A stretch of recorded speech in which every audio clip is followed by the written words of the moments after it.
Good evening, everyone. Thank you so much for coming to our event tonight, hosted by Women Reading Aloud. I'm Julie Maloney. I'm the director of Women Reading Aloud. I am so happy to welcome you to our author series this evening with our very special guest, Julie Metz. I want to tell you a little bit about Women Reading Aloud, how we started almost 20 years ago. And the beautiful thing about it is it started in my dining room table, and now we are an international organization, which excites me very much to see how wonderful it can be when we have an idea and the universe says yes. Because I have to say to you that it was October 17th in 2010 that I reached out to an author who did not know me, and whose name is Amy Ferris. And I asked Amy if she would please come and be our very first guest, and that was in 2010. So it's wonderful to see that our conversation is still going strong. And even though we have pivoted to our Zoom platform, what I do think is that it has been something that has worked very well for us because we have been so inclusive and to welcome readers and writers from so many places. It gives us an opportunity to come together and to connect. So let me tell you a little bit about this evening's program. First of all, that this is a conversation with the author and with me, an interview. And then at the end, I will see that we have some time for questions. I want to tell you a blurb here, read for you a blurb that comes from Dani Shapiro. Dani Shapiro, I would say, is probably one of the queens, really, of memoir writing. And if any of you read the New York Times book review this past Sunday, Dani Shapiro wrote about memoir writing and how it is indeed an art form of its own. And she says this about Eva and Eve. Eva and Eve maps a wide arc, pulling a Jewish family's past in wartime Vienna into the present era with vivid and dramatic detail. The story of political repression, terror, and dissolution, then arrival and retrieval in a new country, is full of astonishing and unlikely twists of fate, showing again that individual destiny may be the greatest mystery of all. Metz's journey to recover the past offers a model for connection and self-understanding. And then I want to read one more, and then I'll tell you more about Julie Metz. This is by Georgia Hunter, who is the author of We Were the Lucky Ones. Inspired by a collection of keepsakes, Metz unearths a chapter of her mother's hidden past, deftly navigating between two spheres, her family's harrowing escape from the Nazis and her own present-day world, one steeped in research and introspection, and replete with political red flags weighed against those of the Third Reich, a timely and deeply layered investigation.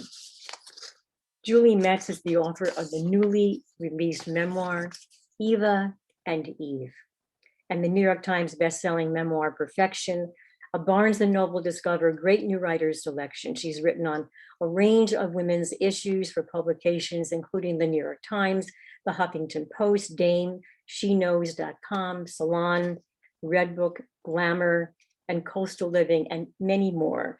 Her essays have appeared in several anthologies. She's been a premier guest on several podcasts, including one co-hosted by Cheryl Strayed, the incomparable Cheryl Strayed, and Steve Almond, and then hosted also on another podcast by the actress, director, and author we all know, Lena Dunham. She's also been on BBC radio show, The Y Factor, and Julie Metz is a fellow of the Yale Corporation, the McDowell Colony, the Virginia Center for the Creative Arts, and the Vermont Studio Center. Please give a warm, virtual opening welcome to Julie Metz. Thank you, Julie. Thank you so much for coming in. I want to make sure that you unmute yourself. Julie? Yeah, thank you. I want to begin. We just had a few moments to chat, Julie and I want to tell you that you probably know, as most of us are here, that I'm a voracious reader. And when I read Eva and Eve, I felt that this really was a breathtaking book. And if you have not read it yet, I'm going to keep reminding you throughout this next hour to run and buy this book. I'm asking Julie if she would begin tonight to read a few paragraphs from the prologue.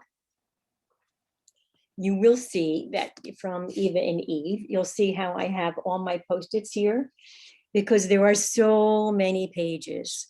There are so many beautiful sentences and phrases, the language itself, that really so impressed me and inspired me.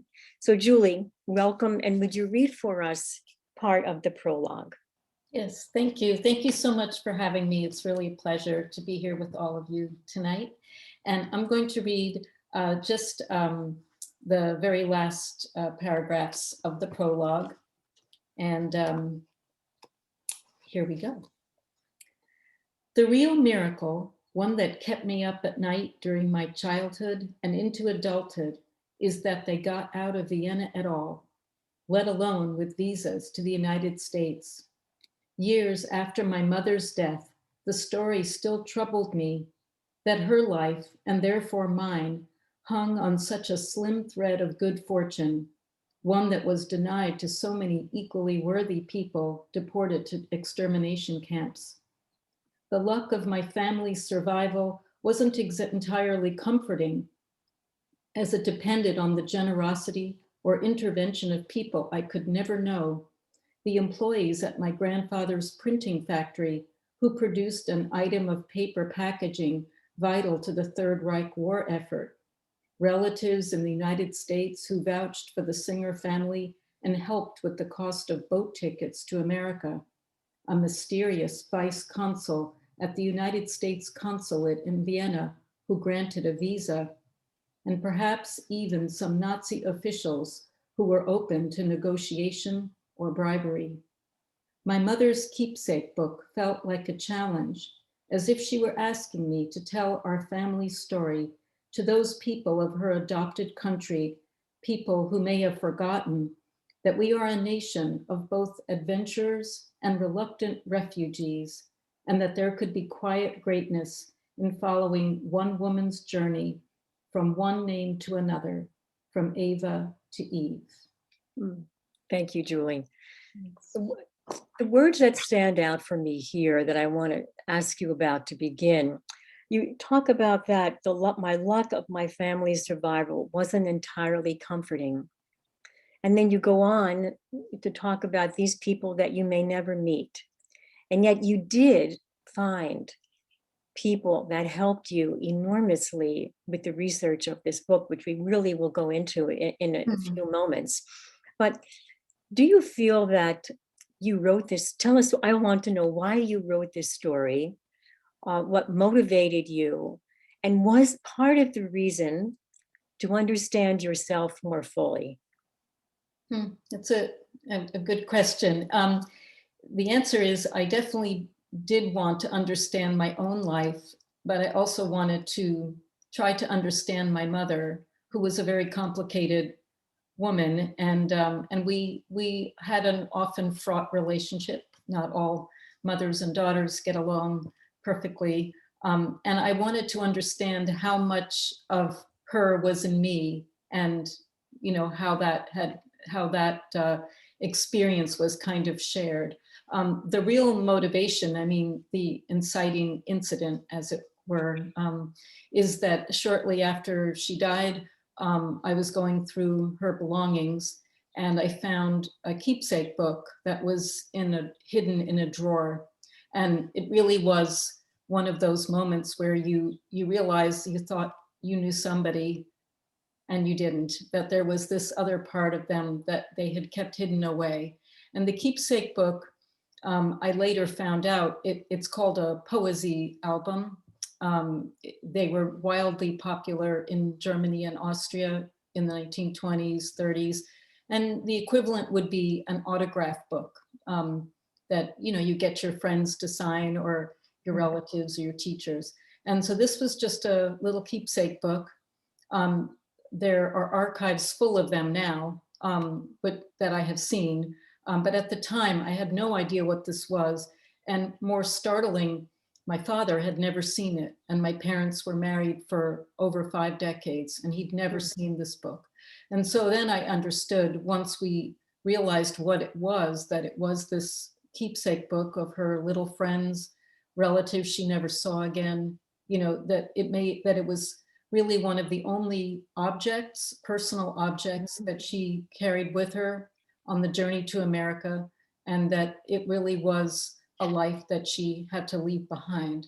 And so, of course, after that, oh, apologies, that's somebody doing something, texting me. I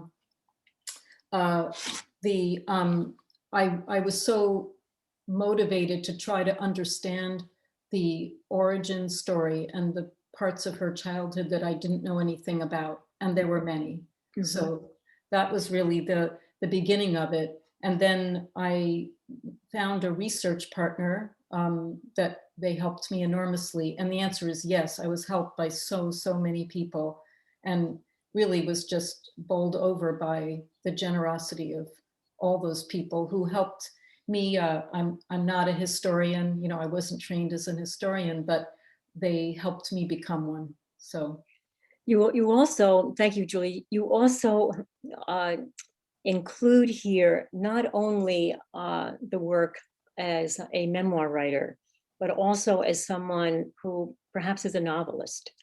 And I know that you've been writing, you know, your previous book also was memoir, but I want to read something to you that Samuel Friedman wrote, professor at Columbia Journalism School. And he says, with the historian's scrupulous research, and this is something I really want to speak about because it is extraordinary, and a novelist's inventive power, Metz has delivered a gripping and moving account of her mother's narrow escape from the Nazis. It is an indelible story of both what was gained and what was lost in the exodus from Vienna to New York. So I want to ask you if you stumbled upon the idea of including what novelists, obviously novelists have to include, which is imagination. And where did you get this idea to include them both? Because you really push the boundaries of memoir writing. Well, what happened really was that when I first started out working on the project, and at first I was really just investigating for myself, but once I knew that it was going to become a book, in the beginning I thought, well, it will have to be a novel because there's so many narrative holes that I can't fill. But then as I started doing research, I thought, oh, I think I'm going to find out enough that I'm going to fill all those holes. But then there came a time when I realized that in a way, the employing some fictional devices could help me, in that there were people that I was encountering in my research who I never met, and some of them were in fact my grandparents. I never met them. I heard a lot about them from my mother and my father, but I really wanted to imagine them as living people, living their life in Vienna. That really was a rather blessed life until 1938, and then suddenly changed. So I decided to incorporate the fictional passages as a sort of way of getting to know those people and imagine their lives. It really works so well. You say here, I think it's on, first of all, you have fantastic, the pictures are amazing. Also, to see pictures in a memoir, we know that, for instance, from the publishing point of view, that to include pictures in a book, it's very expensive. It's almost never done. But these pictures are just they're just beautiful. And you say here because you talk about the Jewish community in Vienna. I always say that for me, a reading experience, a really wonderful reading experience is when I come away feeling that I've been educated, I've been captivated, and the story lingers with me. And this is what Eva and Eve does for me. You say here for this family, at least, speaking about the Singer family, your family, it was a good life of family and work and mountain climbing and books and music and good food and as much of Jewish tradition as they chose to celebrate. It was a full life and a good life until it wasn't. Yeah. So can you talk about the full life of the Jewish community in Vienna? Yeah, it was a very, I think what's really struck me when I was doing my research is how many historians are working on this period and on this particular subculture that existed in Vienna before the war. Of course, this benefited me enormously because there were so many people to help me, but it really was a very particular community.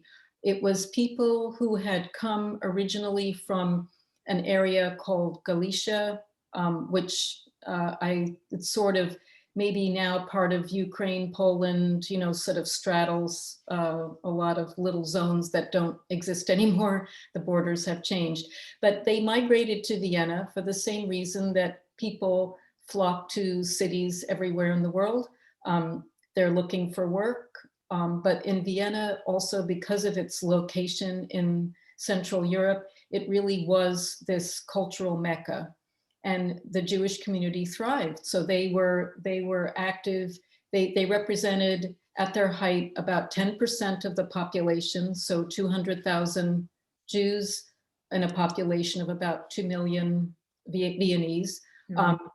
But they figured large, as we know, in almost every arena of public life. So they were scientists, they were writers, they were artists, they were musicians, they were involved in theater, music, of course. And so they really played this great role. And I think the tragedy of the Vienna Jews is that because they were so integrated into the city's life, they felt safe.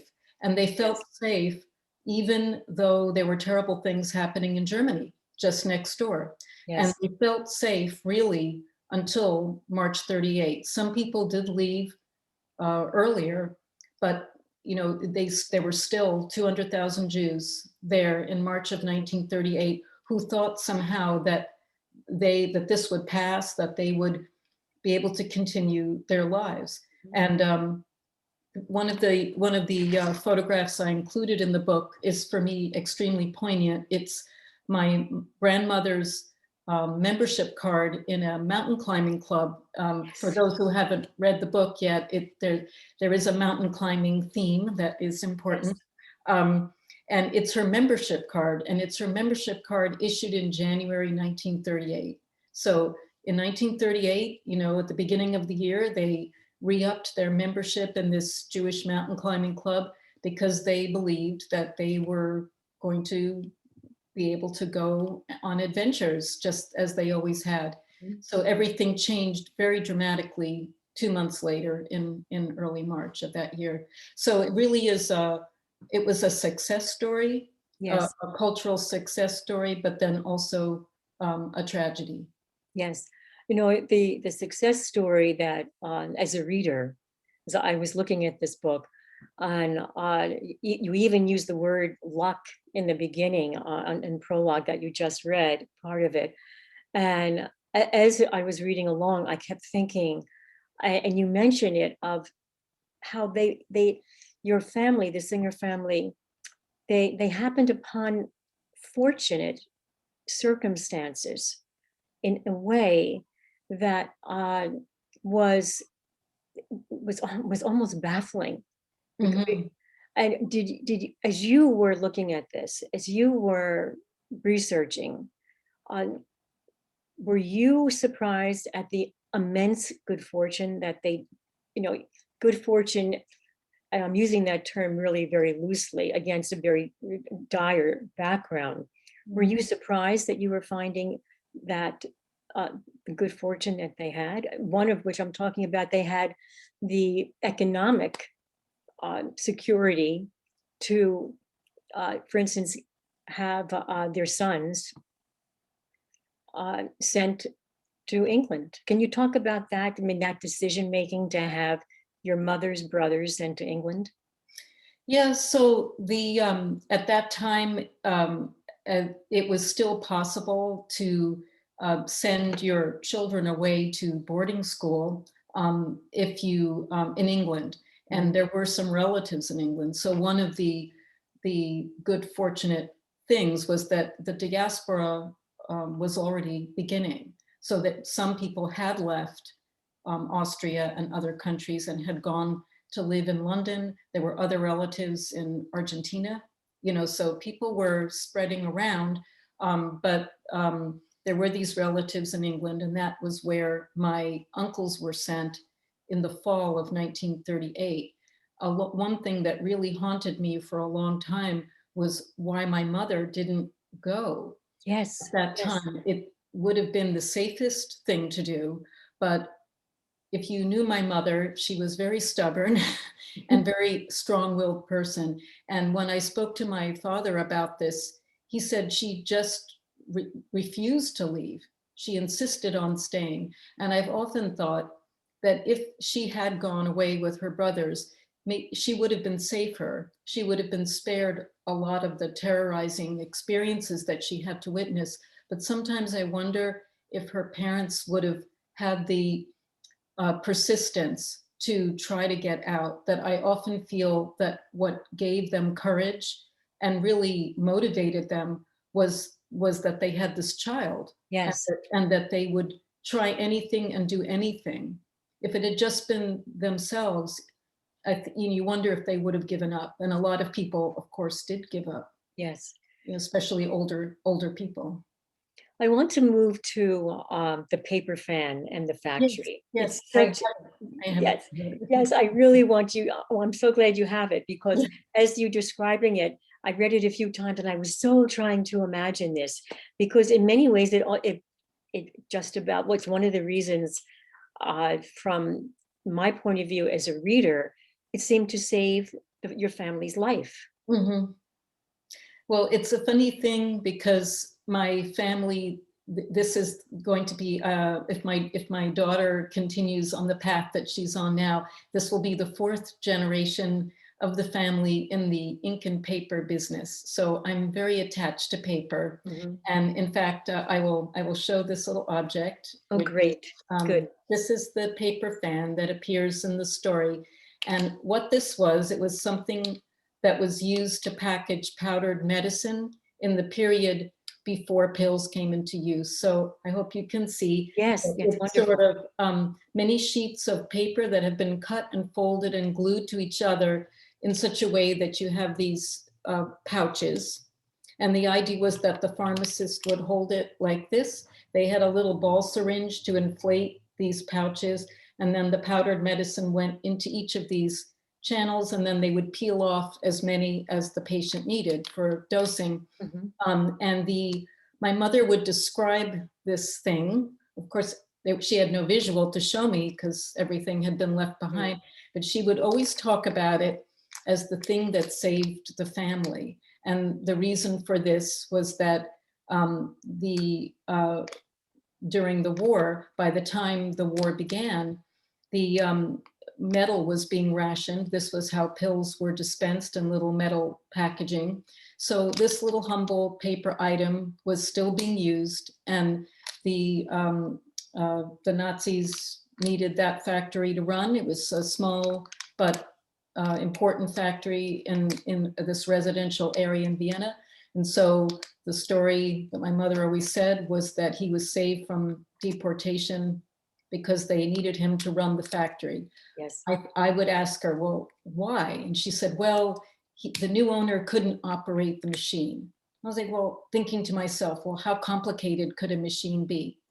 And then because of great serendipity, actually somebody helped me locate the machine, the Yes. factory Yeah. where these papers are still being made today. So it's still being used. It's used for homeopathy. So they still package it. I mean, it's still Right. being, this is a new one. This is still being Mhm. manufactured. And the only thing that's changed is that the machine has been motorized, electric, it runs on electricity now instead of a wheel, like a hand crank wheel. And they use a slightly different paper All than, right. than the original, but it's still the same thing. And I immediately, I thought there's something so exquisitely wonderful that this little humble paper object turned out to be the linchpin of Mm. salvation for my family. And I'm so glad you brought a sample of that Mhm. for us to learn about that, because it is, as you're saying, the linchpin of their survival. You speak about Julius, your grandfather, as you use the word charmer, Mhm.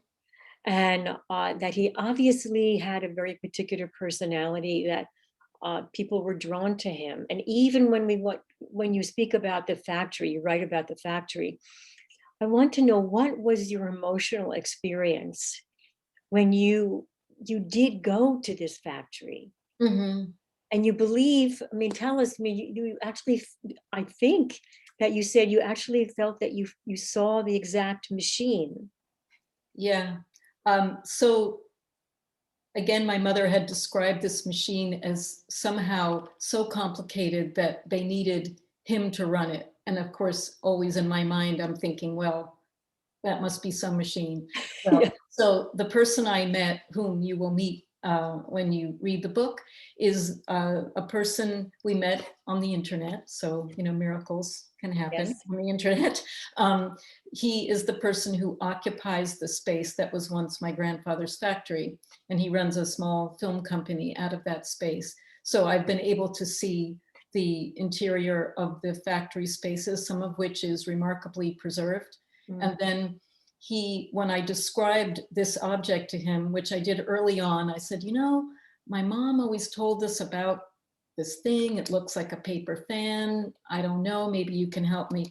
And maybe because he's European and maybe these things are still visible enough in a pharmacy, he had a feeling of what it was. And he hunted it down and for me, which was wonderful because I don't speak German. Really, I can read a little bit, but not much.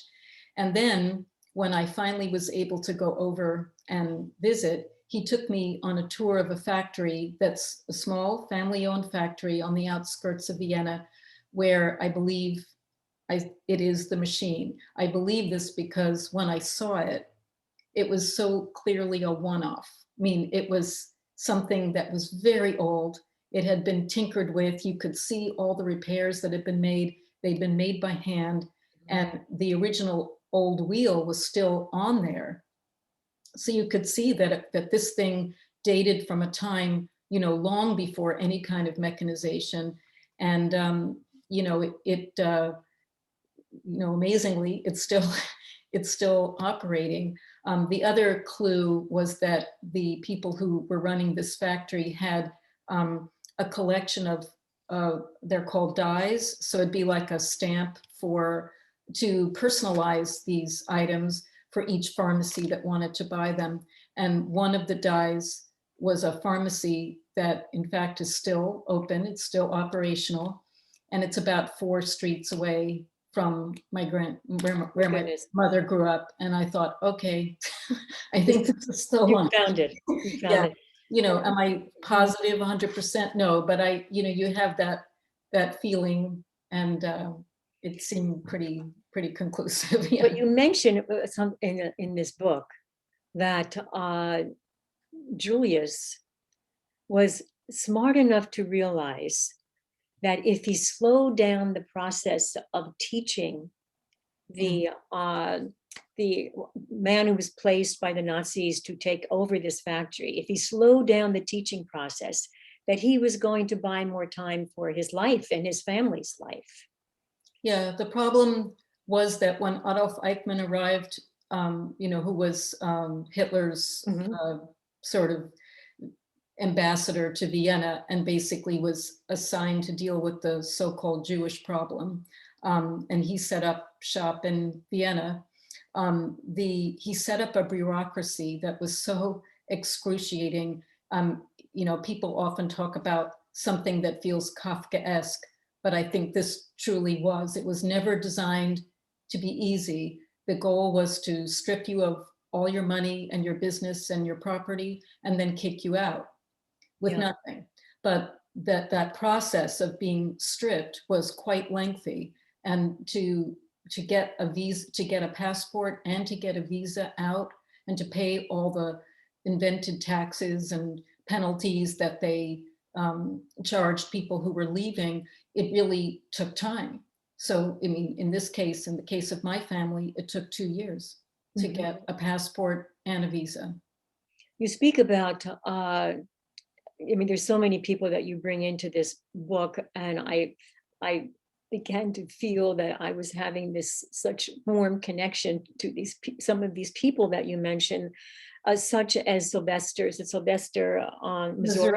Missouri, Yeah. and because he had, it's again, he's another person. I felt that really was responsible in some way because of his behavior and his actions to again saving the life of your family. Can you tell us about him? Because he comes in the book a few times, even towards the end as he's moving them forward, your family. So can you tell us about him? Because wasn't he living in the building? So this is it was a building. You see buildings like this in Paris as well. Sort of a small apartment building. I think it has 6 floors, and in a lot of these residential buildings, there will be a porter, or sometimes called a concierge, who lives in the building. So Sylvester Missouri lived with his wife in the building, and it turns out I had actually now made contact with another family that had ancestors in that building, and that is Katie Ehrlich. I don't know if she's here this evening, but another She Writes author. And when we made contact, so she actually had a photograph that she very kindly allowed me to use in the photo section. I had descriptions of Sylvester Missouri. My uncle remembered him very clearly from childhood, what he looked like. And then when I finally saw the photo, it was kind of amazing because there he was, looking. And isn't the photo with him and his wife as well? That's right. Yeah. Yes. So they lived in the building, in the ground floor, in a ground floor apartment. And what he did was, they took care of the building, but he also worked for my grandfather as a factory foreman.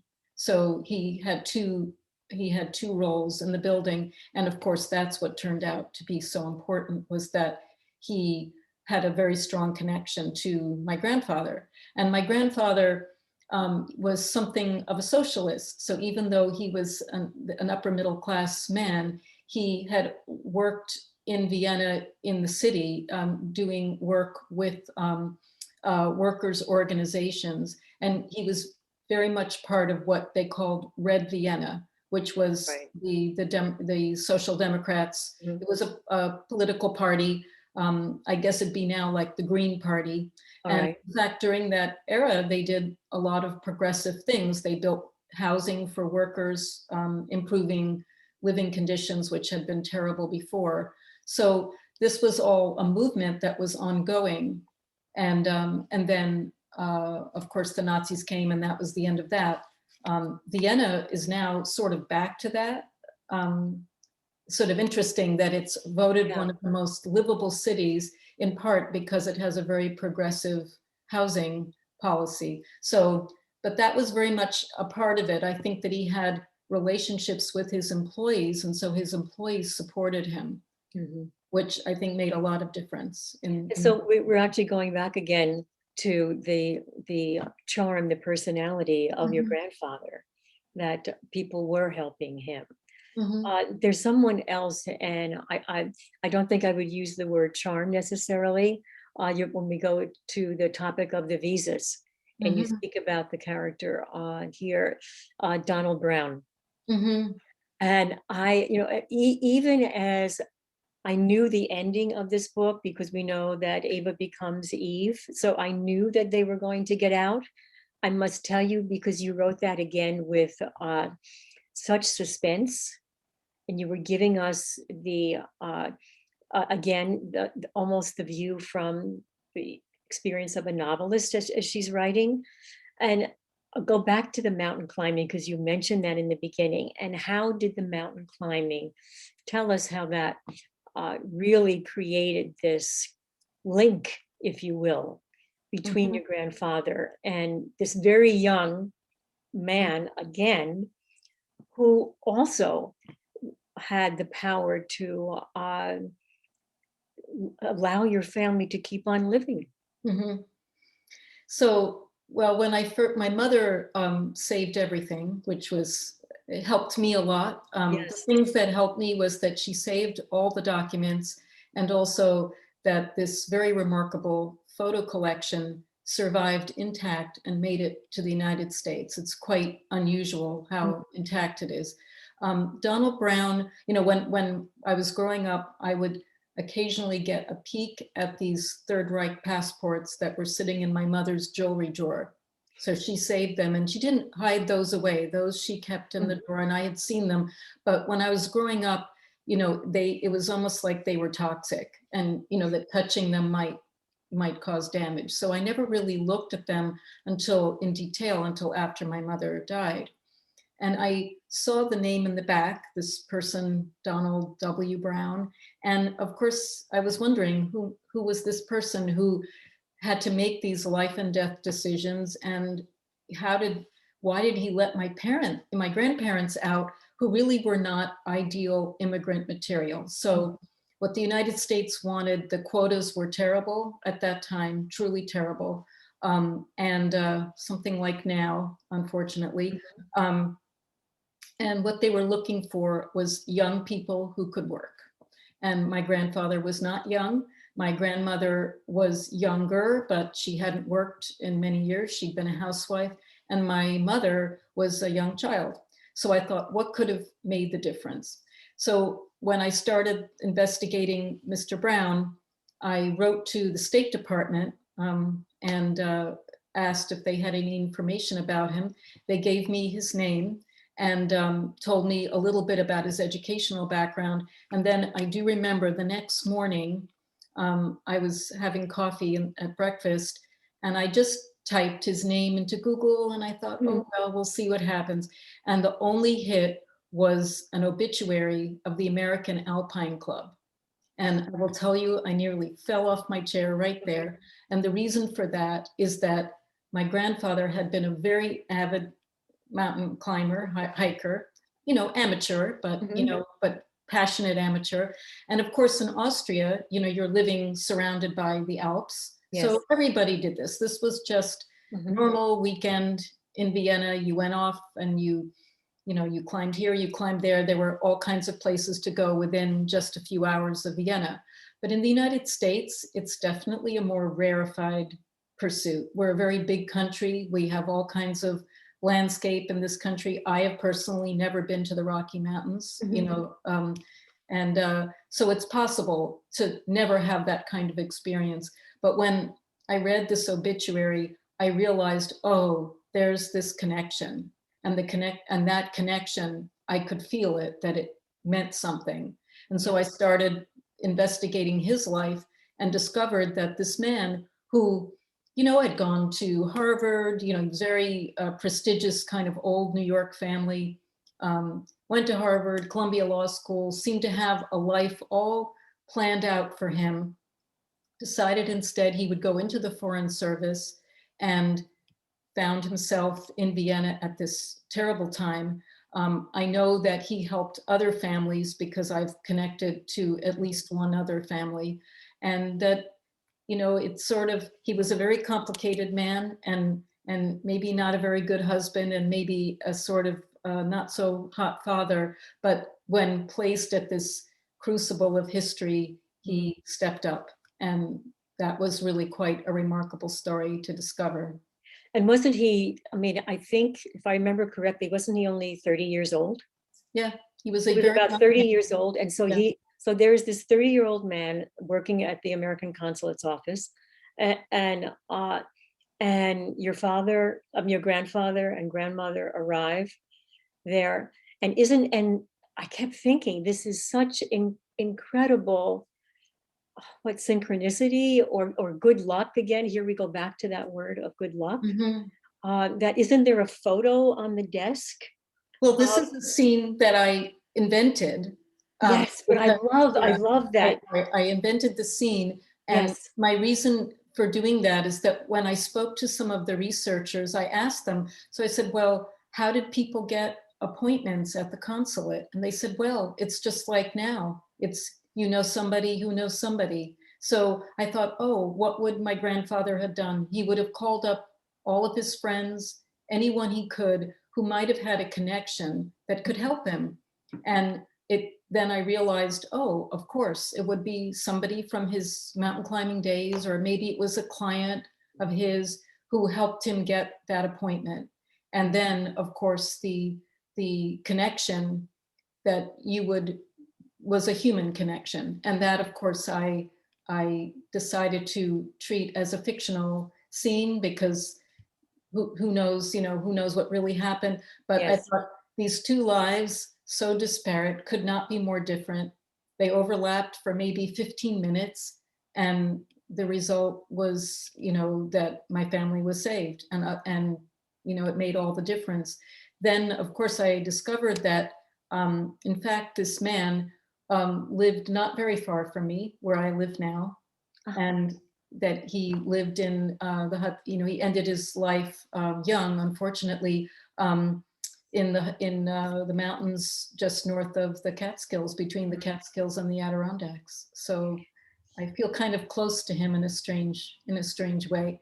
And his family was remarkably generous, I will say, because I spoke to a number of them, of the family members. you say something on page 282. It goes back to this whole generational thing of women, uh, our daughter mother relationships. And you say, I often wonder how things might have been between my mother and me if my grandmother had been part of my childhood. I think that's such a line that so many of us can think about and wonder about. And what do you mean by that? You know, what inner thoughts do you have about that, as far as, you know, if you had known your grandmother? Well, my father he knew my grandparents very well, and he adored them. So Mm, it was a very unusual in-law situation where actually my father was the one who relocated. He left his home in Philadelphia and came to New York to be with my mother. And for a while they lived in my grandparents' apartment. You know, I mean, they lived together. He described my grandmother as unfailingly optimistic and joyful person, and mm, this despite everything that had happened. So it was just something about her constitution that she just was able to live through all those terrible experiences and emerge from them with that spirit that she had intact. My mother was a child through all of that, and I think that what you see in my mother's story is really the result of a childhood trauma, and mhm. that is a very different kind of experience. And so sometimes I've thought that if my grandmother had lived into my childhood, I would have had that. Well, first of all, I think for my mother, the loss of her mother was devastating. They were very close. But Mhm. I think that if my grandmother had survived, there would have been that sunny disposition that she just had, that seemed to be her natural way, and that might have been good for my mother. It might have helped her in her mothering, Mhm. and that it would have been a gift. You know, it would have helped me too. So I was very interested in getting to know my grandparents, whom I never met. In this, I was helped by my father, who spent many hours with me. Mm. We did many interviews together, and I really did feel that I got a portrait of them. And that was important to me. I wanted to have a chance to Mhm. feel like I knew them. You speak about, I think, epigenetics and Mm, how trauma is passed down, perhaps in our DNA from one generation to the next. It was something that so touched me that I have to say that I went on the internet to start looking at it more and more about mhm, this. And because you've made me as a reader think about my own family, my own mother, my grandmother, uh, whose husband disappeared when she was 2, and she had an infant brother. And recently I discovered these love letters that this man who was my grandmother wrote to my grandmother, and yet it was really hardly ever spoken about. But you really have intrigued me about this epigenetics. On thinking about that epigenetics, and you mentioned if we take the 4 generations of the women that in your family, you take, from your grandmother to your mother, to you, and then to your daughter Liza. Uh, mhm. so, are there similarities? Are there dissimilarities that you see? And if keeping in mind this term epigenetics, of trauma being passed down, uh, what are your thoughts about that? Within the 4 generations of women in your family. Well, the research is, I mentioned several people in the book who are working in this field. They've studied everybody from Holocaust survivors to soldiers who, have had PTSD from Iraq, many generations of immigrants from all over the world who've lived through similar kinds of experiences, whether it's Rwanda or any other place in the world that has, the Middle East, every place that where there's been war that has torn families apart. And I think there's evidence that suggests that we are changed by violence, Mhm. trauma, and that unless there's something that happens to intervene in the process, that you're so altered that you actually will pass this on to the next generation. I will say that the in my family, we're all stubborn as hell. We're fighters, so I think we persist, as Elizabeth Warren, as was said about Elizabeth Warren, we persist, we carry on. But Mhm. at the same time, people suffer. So I think that what I saw in my mother was a person who had suffered as a child, who was changed by the terrible things that happened, the terrible things she saw. And yet it was really, I think, in all of her life, there was a strength that helped her achieve what she did, but also a pain inside that was never healed. So I think there's all of that. I have to ask you, by any chance, have you seen the documentary on PBS on Amy Tan? I haven't, no. The interesting, and I thought about your memoir about Eva and Eve so much as I was listening to this, because she too found out about her mother when her mother was a much older woman, and she decided she wanted to find out her story, which became it's such a devastating story. But Amy Tan asks exactly what you're asking, and she says, how did I become who I am? Mhm. And by looking at our mothers, our grandmothers, our again, I'm talking about the daughter-mother relationship, we can understand perhaps more about who we have become. And Mhm. I love the point that you make in your book about this. Uh, you also bring in current day politics, and you combine 2 scenes. And one is you're talking about Jews being brought from the building where they lived and made to scrub the streets, and perhaps even brought out and shot or beaten. Mhm. Mhm. And you compare this to what's happening today in the Asian American community, Mhm. of how people are being beaten and even killed. Mhm. Uh, if What does that do to your own belief in humanity?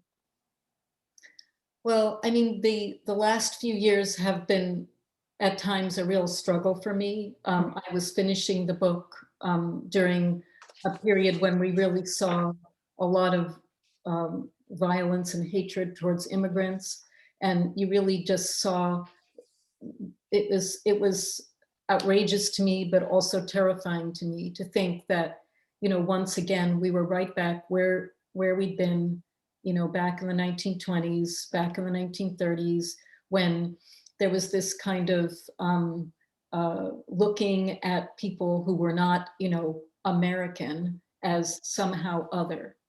And the fact is, of course, that in this country, we're all from somewhere else, except if you are from a family of First People.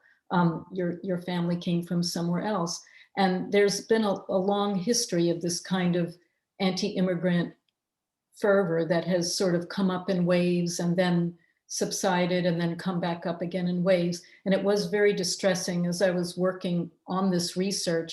I couldn't help but see the parallels, and it was very alarming to me. And I felt that the comparison is important, and that there were so many red flags that were, firing off in my head as I worked, just seeing, here we are again. What Mhm. was particularly alarming was a lot of the language that was used in propaganda, anti-immigrant propaganda in the 1930s.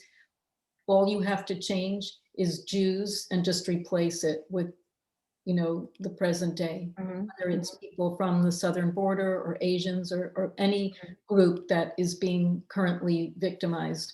Mhm. African Americans, I mean, everything.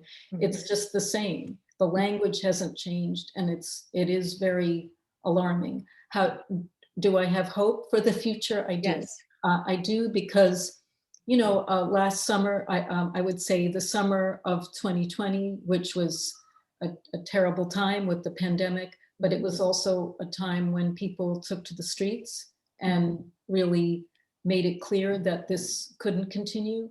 And I Mhm. think what was the most inspiring was seeing how broad the coalition was.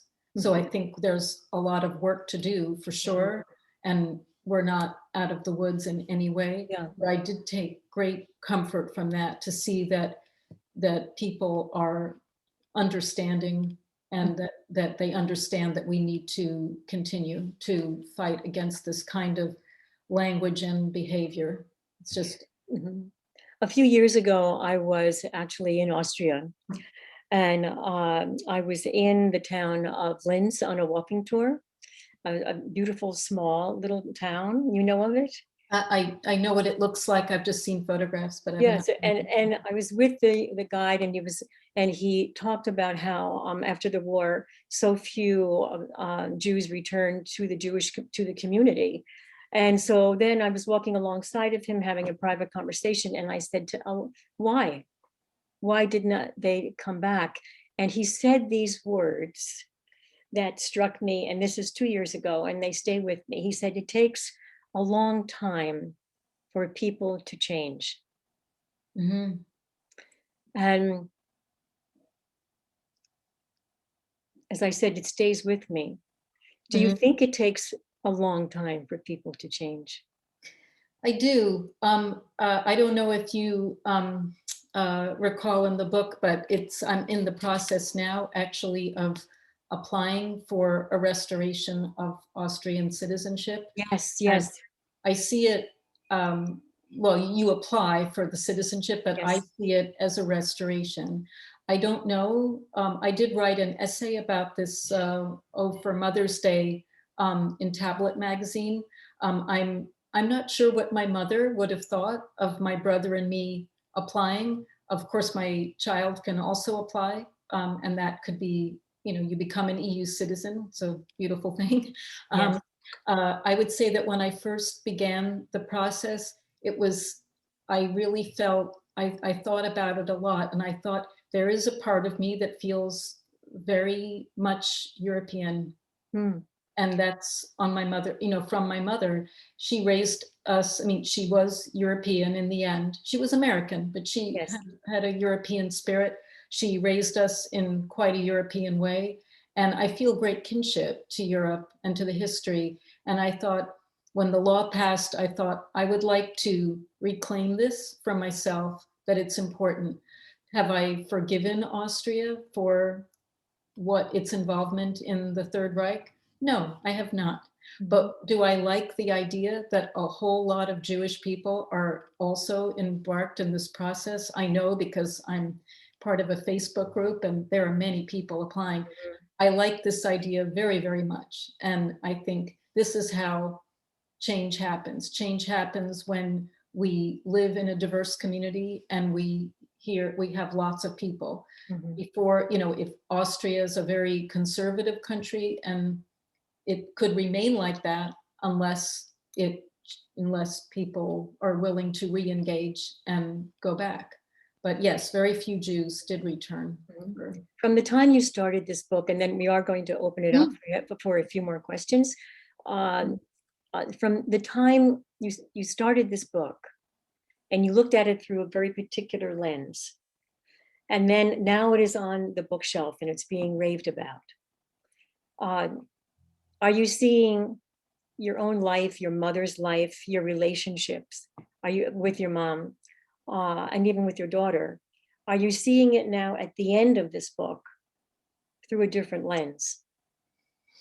Yes, I'd say so. I sometimes during the course of writing, it started to feel a bit seance-y.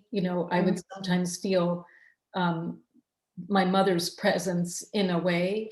And, sometimes I worried that she'd be mad that I'm doing it all wrong, that I'm telling the story all wrong. But she was very opinionated, my mom. But I like to think that I've told the story of the family in a way that there's a continuum, and that other people can look at their own families and say, let me go talk to my older relatives, let me listen to their stories. Yeah. And to see that, we're all just part of a continuing stream of people, generations upon generations, and that we're part of something larger, I think, is really what I was hoping to discover for myself and also to communicate to readers. I'm going to ask one more question before, and then because we haven't been talking about this long journey, what brings you joy? Well, I feel very fortunate in my life that I have been able to live a creative life, and that I have a very, I love my little family that I've made. We're a very small family.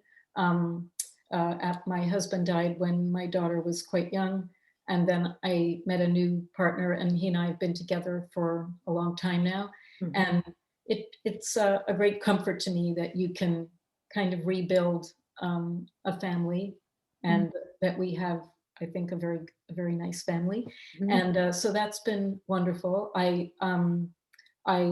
love planning new projects, and I love gardening. So do I. Yeah. Yes. So I'm often, if people follow me on Instagram, you're very likely to see pictures of my flowers in my garden. So I want to see, rather than use the chat, I really, I'm fine. Does anyone have a question? You could just raise your hand and then you can unmute it. Who has a question? Ava's coming in from London. Can you unmute, Ava, and then we can hear your question? My question was, when did your family actually leave and come to the United States? What year was that? It was in 1940, so it was quite late. Yes. Yeah, quite late. So they left Vienna in March of 1940. Right. I mean, the story touches me very much because it's so similar to my story and my family story, apart from the fact that they did not leave. So that makes everything different. And Yes, of course. it's very interesting. And I definitely read your book. I haven't so far. Mm. Thank you, Ava. Thank you. Lynn, did you have a question? Someone had a question, I think. Oh, Norma. Norma, you have a question. Can you unmute, Norma? Yeah. I'm just one of my nieces. My mother's from Vienna, but she came over much earlier. My uncle went back in 1928 to try to get the family to come here, and they wouldn't come. So my mother and her two brothers came early in the 1918, 1920, something like that. But what I was curious about, one of my nieces went back and has been doing research, and she sent me a picture of my mother's apartment house, 13 Heinzelman. I just wondered where your mom lived. Maybe it was the same building. Well, they lived in the 18th district of Vienna. If you know Vienna, there's the center ring where most tourists would spend their time, where all the museums are. That's called the inner ring. And then there's another ring outside that. And the second ring, so my mother grew up in a neighborhood just past the second ring. It was called Währing, and the street was Weimarstrasse. So I'll find out, because that's on my list to go back to Vienna and do, see it for myself. But yeah, it's a good thing to do. Thank you. To do, yeah. And also about Austrian citizenship. You So can would I get my information from Julie, and I'll be very glad to share what that would be great. what I've learned. So it's a lot of paperwork. So yeah. But you've been on that journey for a while, and it looks like it's coming to a much better place. You're going to see a resolution that you wanted. Isn't that right, Julie? Yes, it's feeling closer.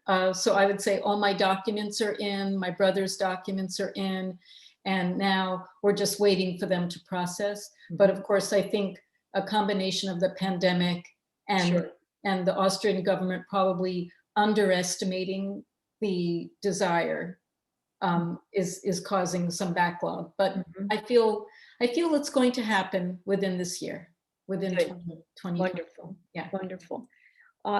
We are coming to a close. Do you have one more question, Eva? Yeah, just unmute so we can hear you. Yeah. I just wanted to say that there is a difference in coming back to Austria and to Germany, let's say, because unlike Germany, which very much fought the history and had a lot of re-education and sort of accepted the guilt and everything, and the Western Germany, Eastern Germany was different. In Austria, somehow that didn't happen. Somehow the official language is that they're victims like everybody else, which of course was not correct.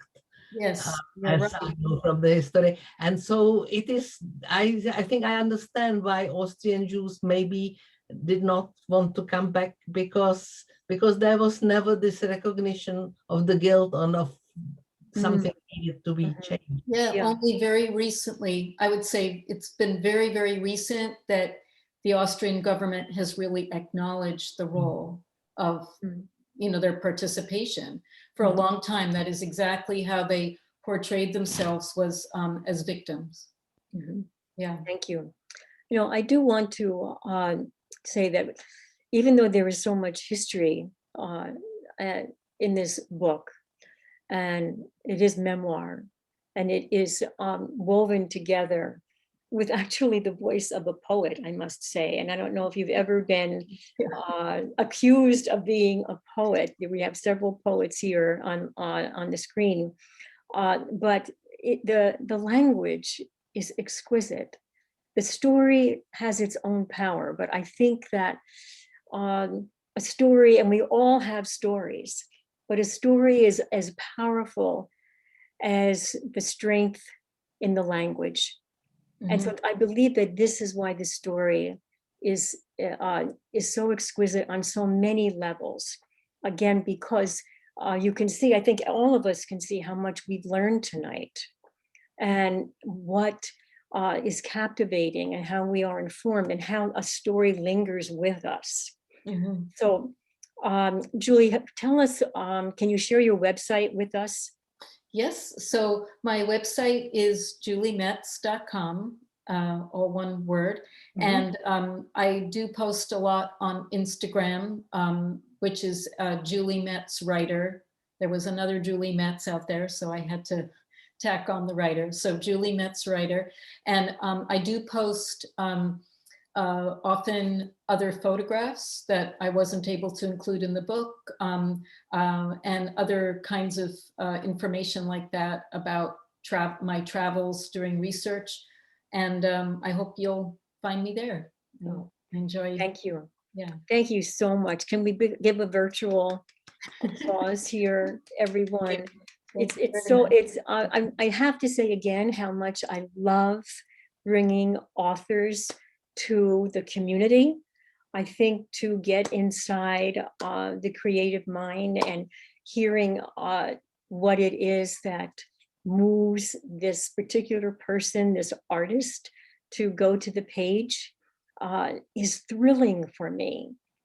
And I hope everyone walks away with feeling how important a book is and how much we can learn about each other and the wonderful stories that are out there. So please visit your independent bookstores, your local bookstore, and support local bookstores. And Julie, thank you again so much for being with us tonight. Thank you so much. And Thank you everyone for your time. And please look at womenreadingaloud.org for our upcoming events. And it's been really special to see you all. Thank you so much. Good night. Good night. Julie, just stay on a little bit. Thank you so much, everyone.